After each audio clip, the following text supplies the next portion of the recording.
और 8 के लिए समास का रिवीजन करवा रहे थे। 8 क्लास का रिवीजन और 7 क्लास में समास पढ़ा रहे हैं। दोनों में सेम ही सब्जेक्ट मैटर है। तो समास किसे कहते हैं कल समझा दिए थे। समास में 2 पद होते हैं। उसके बाद समास के प्रकार 6 प्रकार में अव्ययीभाव और तत्पुरुष समास समझा चुके हैं। आज हमको कर्मधारय समास समझाना है। जिस समासिक पद में दूसरा पद प्रधान हो तथा दोनों पदों में विशेष विशेषण या उपमेय उपमान का संबंध हो। अब विशेष किसे कहते हैं? जिसकी विशेषता बतलाई जाए। विशेषण संज्ञा सर्वनाम की विशेषता बतलाने वाले शब्द को विशेषण कहते हैं। जैसे उजली गाय, गाय हो गया विशेष, उजली हो गया विशेषण। उपमेय जिसकी तुलना की जाए, उपमान जिससे तुलना की जाए।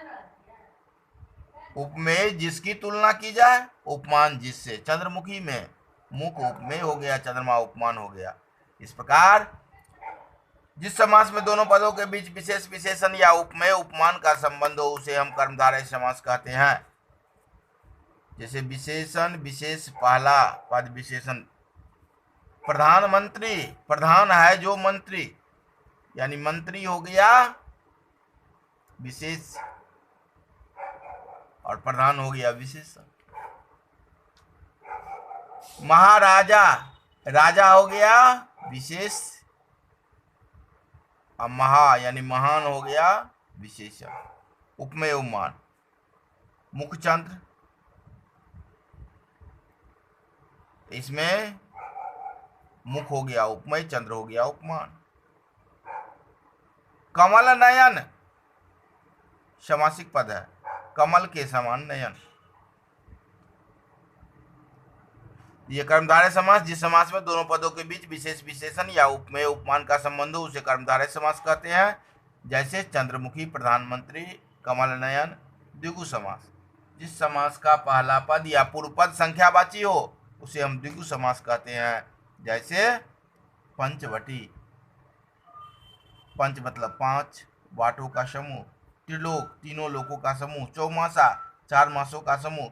यानी पहला पद जिसमें संख्यावाची हो उसे हम द्विगु समास कहते हैं। तिरंगा, चारपाई। 5वां समास है बहुव्रीहि। जिस समास में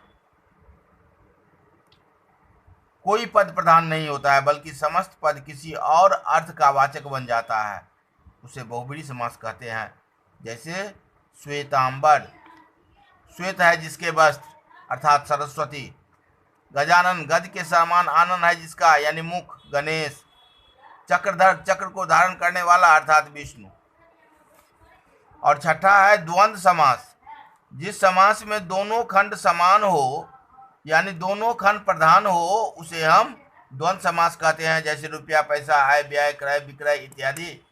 इस प्रकार समास का 6 प्रकार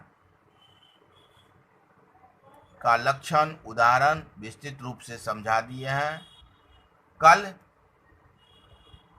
बहुव्रीहि समास तथा कर्मधारय में अंतर, द्विगु और बहुव्रीहि में अंतर समझाएंगे और किस प्रकार का परीक्षा में प्रश्न पूछा जाता है इसके बारे में जिक्र करेंगे।